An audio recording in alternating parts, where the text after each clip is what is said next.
Today we're going to speak about the following topics. What is energy? What are its main principles? We are also going to do some exercises on how to convert energy. We're going to summarize everything, then we're going to watch a video on how to produce electricity, and finally visit the bridge dam of Mont-Saint. What is energy, according to you? Energy mainly comes from the sun. We can also speak of electrical energy, of the notion of movement, of electric power, of heat, of energy conservation, and of green energy. Energy is vital. Man has always needed some energy to warm up. Man has invented machines to convert energy.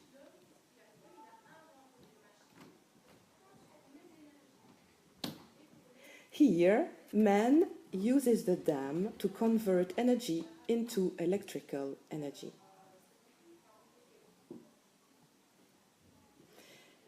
Energy can be defined as the capacity to modify a state, to do work that will lead to a movement, create light or heat.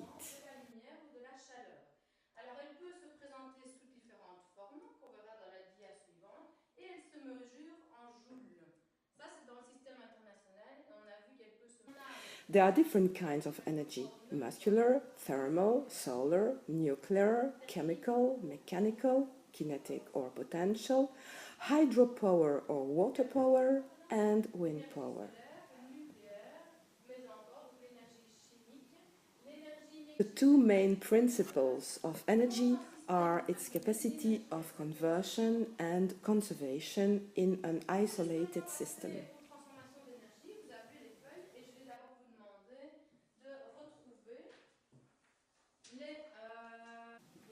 On the document, can you identify the different types of power plants?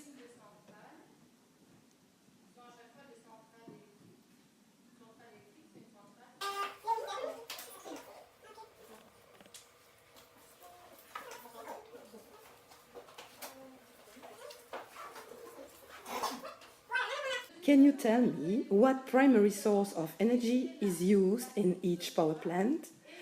What potential energy will be converted into electrical energy?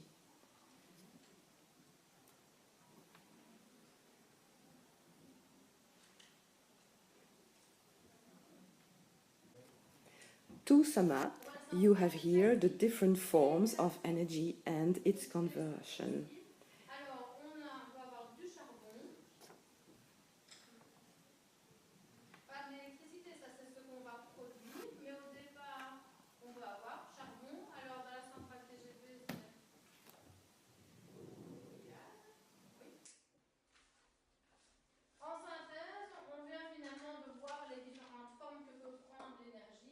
Et ainsi que leur transformation. Vous aurez aussi ça par la suite. Et on a à chaque fois soit les machines qui en dérivent. Ce qui est intéressant aussi de voir, c'est que tout ne tourne pas aussi autour de l'énergie électrique. On peut avoir des transformations dans d'autres sens. Now, let's watch a video on how to make energy. On va voir un petit peu comment on fabrique l'électricité.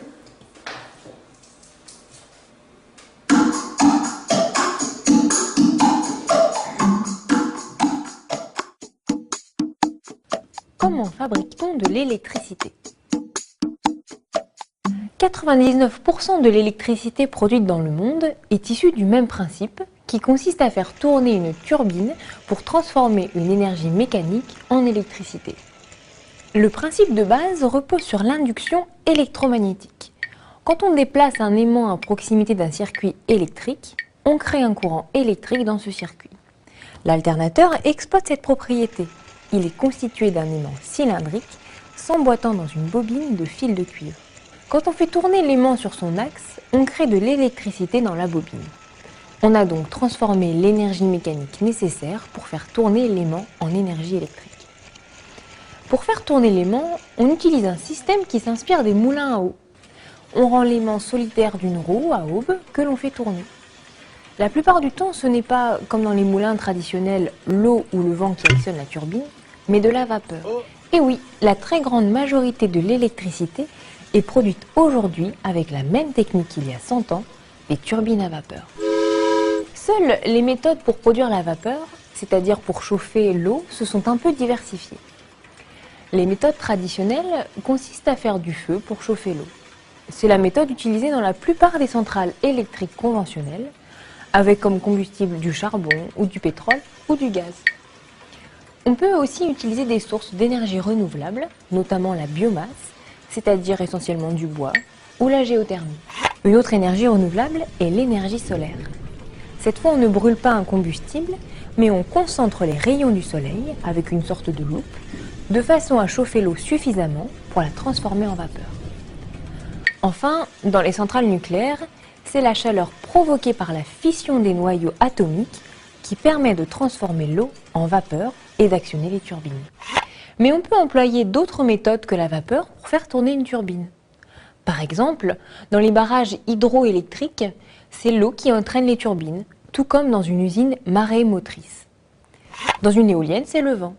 Dans les centrales au gaz naturel, c'est souvent le gaz lui-même, ou plutôt les gaz produits par la combustion du gaz naturel, qui entraînent les turbines.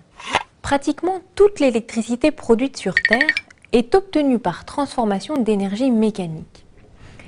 Mais il existe une deuxième source d'énergie qui progresse, la transformation de l'énergie transportée par la lumière. On utilise pour cela des panneaux solaires photovoltaïques. Ces panneaux sont constitués de composants électroniques semi-conducteurs photoélectriques. Quand ils sont éclairés, ils absorbent une partie de la lumière et la transforment directement en électricité. Cette méthode de production reste aujourd'hui très marginale, mais progresse rapidement. Elle pourrait atteindre 1% de la production mondiale d'ici quelques années. On connaît encore d'autres méthodes pour produire de l'électricité. Par exemple, on pourrait utiliser la propriété qu'ont certains matériaux de transformer la chaleur en électricité par effet thermoélectrique. Ou encore récupérer l'électricité de la foudre. Ou récupérer celle produite par certaines réactions chimiques. Mais toutes ces autres méthodes ne sont pas utilisées aujourd'hui pour produire massivement de l'électricité, en général à cause des coûts de mise en œuvre et du faible rendement. Malgré tout, la dernière méthode, qui consiste à récupérer l'électricité produite par des réactions chimiques, occupe une place importante dans notre vie quotidienne, puisque c'est le principe utilisé dans toutes les piles et toutes les batteries.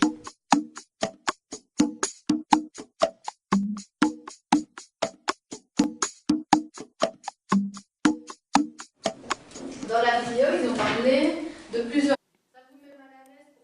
After attending this class, could you tell me what the word energy means to you? Si aujourd'hui je venais à dire, plutôt que d'avoir fait la séquence sur l'énergie, Why do you have difficulty answering this question?